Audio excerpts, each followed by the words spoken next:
Welcome back. My name is Darren Thomas and I am the Director of Educational Research Techniques.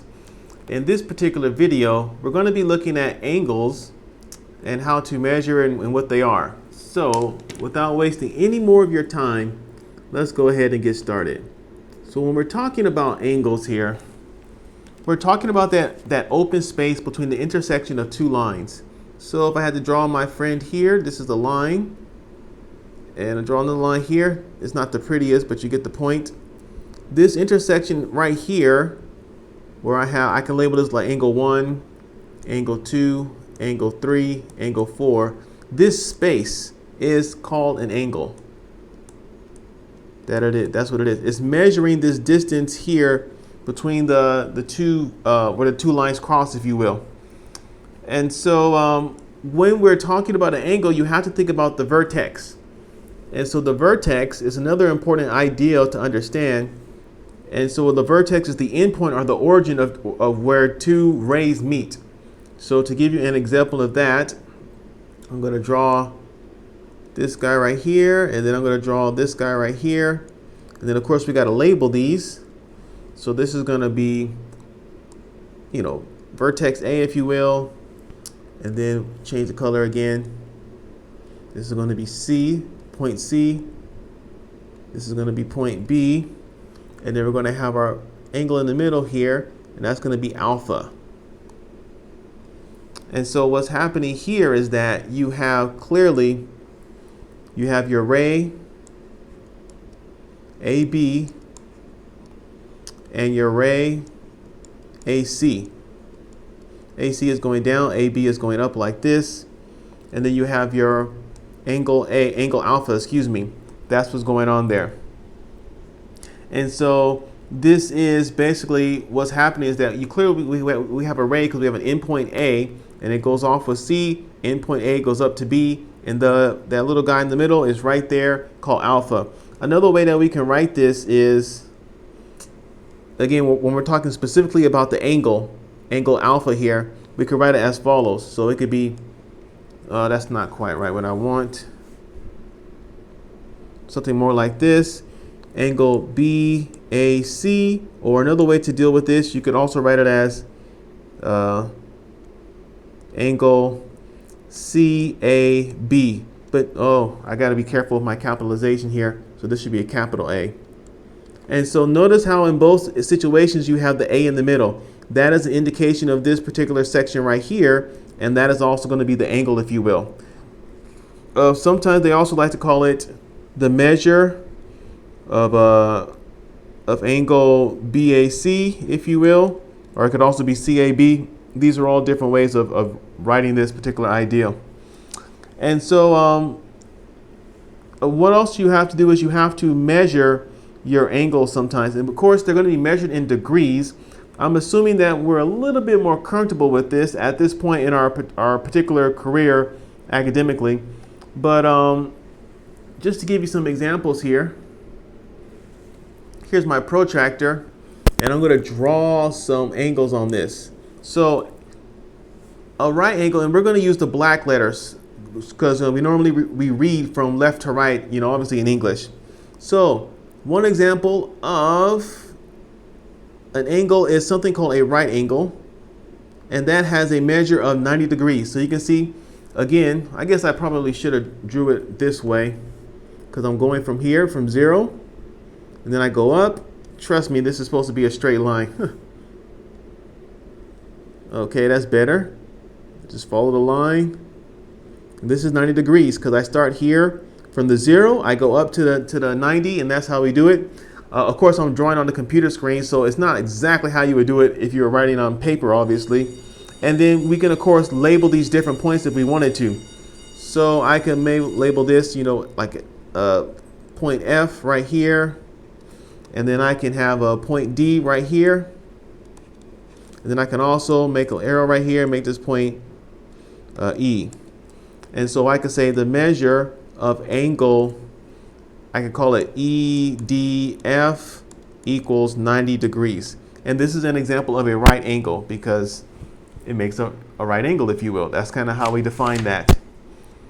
Okay.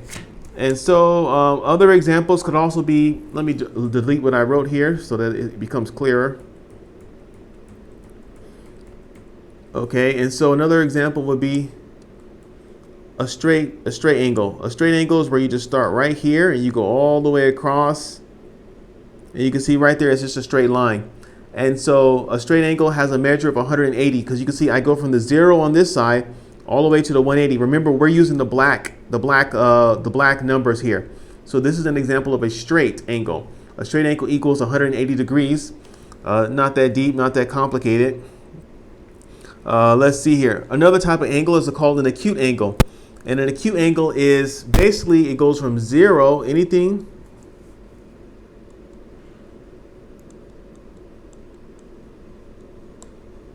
0 degrees is going to be greater than that. You're going to have acute in here, but it's going to be less than 90 degrees. 90 degrees is kind of a cutoff between acute and something called obtuse, which we will deal with obtuse in a moment.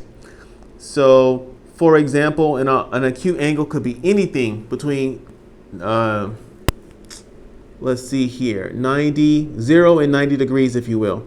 So if I were to draw something, this would be an example right here of an acute angle. So from here, starting always course at 0 to 80 degrees, if you will, that's an acute because it's greater than 0, but it's less than 90. So let me clear this out again. So acute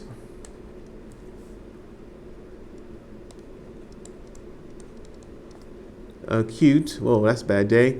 So you got 0, then you got your friend in the middle, then you got 90. Now obtuse is where you have anything where it's basically you have greater than 90.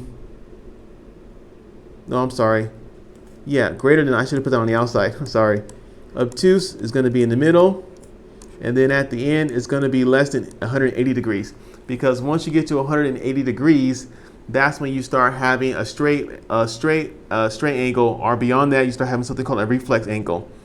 So, to give you an example of obtuse, I would just go here, and then anything beyond 90 degrees but less than 180 would be that. So this would be an example of an obtuse angle. So 150 degrees this time. That's an obtuse angle. All right. And then a reflex angle, that is a little bit more complicated to draw. And so basically it's going to be greater than 180 degrees. So we're going to have a reflex angle here, but then less than 360 degrees.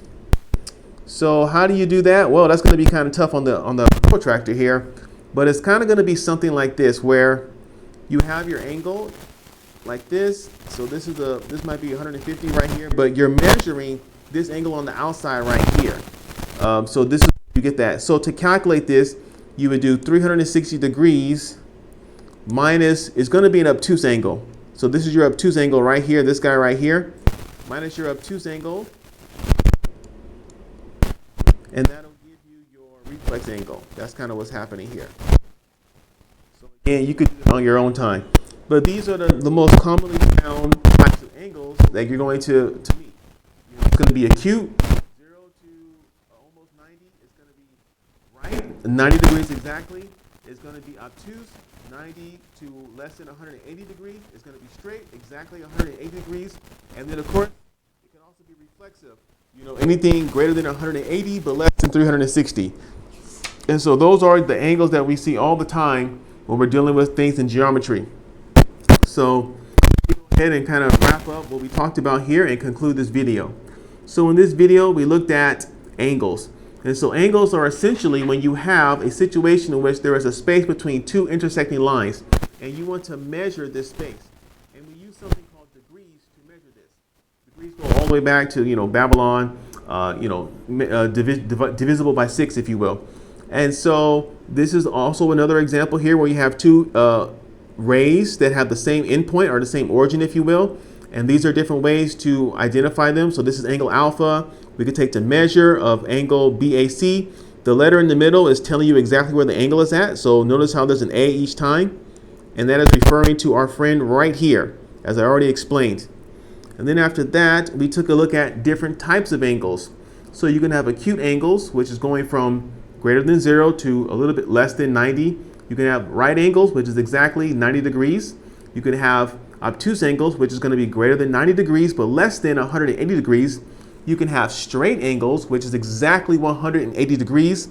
And you can have reflex angles, which are greater than 180 degrees but less than 360 degrees.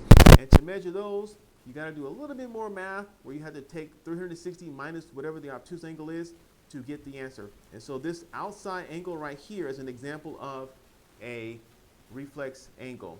So my name is Darren Thomas. I am the Director of Educational Research Techniques. Thank you for watching and take care.